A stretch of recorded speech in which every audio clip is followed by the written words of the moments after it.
the state attorney as far as this goes, but I think that the approach that we are presenting, that is, by the way, greatly supported both by the right and by the left, and that is because it is worthy and it is fair and it takes into account the needs of the residents and the city.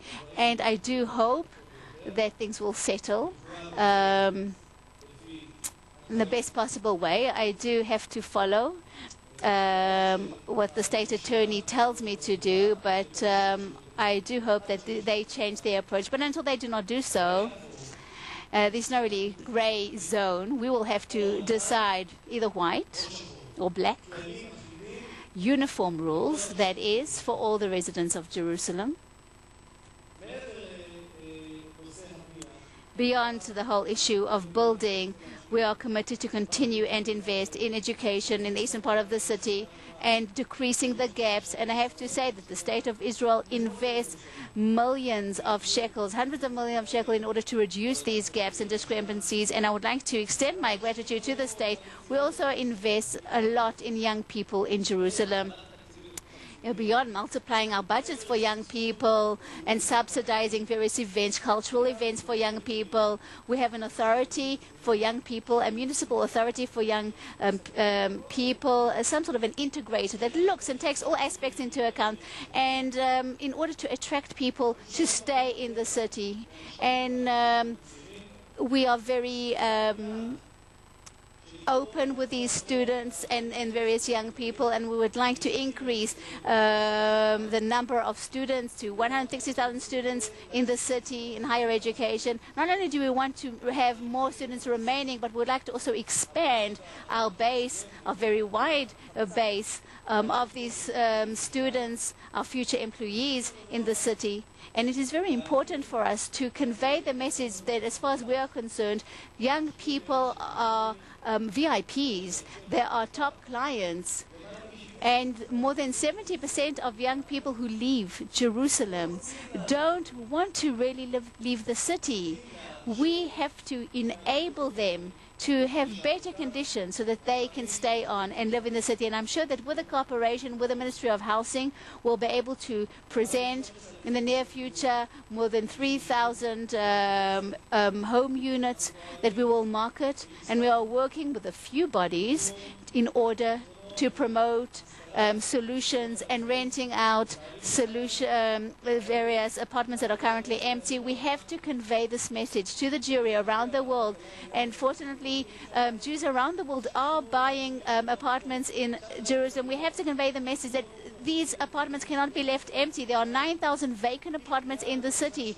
This undermines the resilience of the city.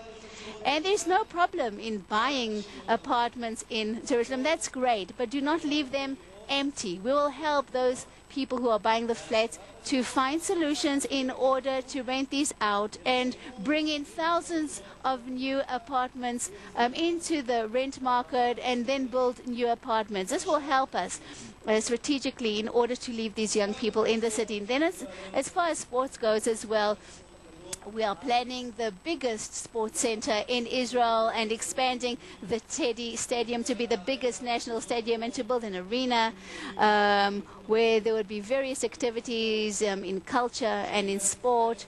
The main center of the State of Israel. It is only worthy that Jerusalem has a center. Today, the biggest conference hall has 3,500 seats. That is the ICC. But I think it is only right that Jerusalem has a bigger center available that could hold 11,000 people. We are trying to accelerate this, and hopefully we will succeed in doing so with the help of the state and other donors. And hopefully the Nir Barkat, I think most of the Maccabiah events will be able to be held in Jerusalem, hopefully. Again, including an Olympic pool and other facilities as well. And just to sum up, my approach has been one that one has to take accountability for the city, to delve deeply into matters, to propose work plans, not to simply make do with reality, not with the negative immigration from the city, and not with negligence that is very prevalent in the city in various issues, and to take and to propose a model.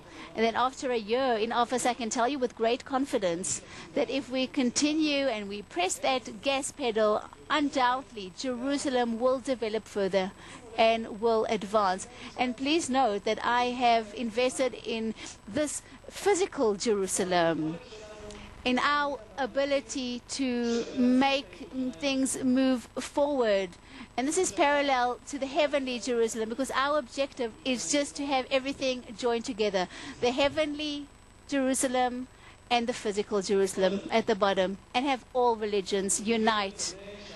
And we have to make sure that the efforts of the city of Jerusalem and the state of Israel and various other investors in the public sphere and philanthropists will be synchronized into one common vision that I presented to you a year ago.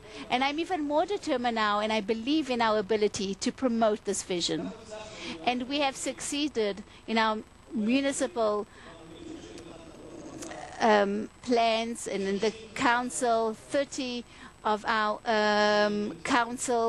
city councils are in the coalition from the various sectors, ultra-Orthodox sector and other sectors. I've just come from a council meeting, and we discuss everything, and we find solutions, brave solutions for real problems.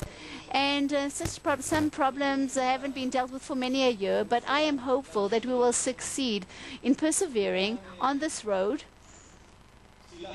And I am hopeful, and I pray that next year, when I stand here, we will be able to share with you more success stories, more achievements, more coping with the strengthening of the city. And I know that this plan strengthens the city. It clarifies to all why there is no alternative but to leave Jerusalem united. Any other solution, whether it's practical or ideological, will not hold water.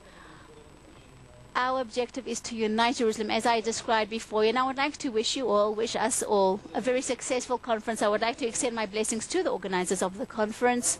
And I said when I sat here before, when I come to such a conference,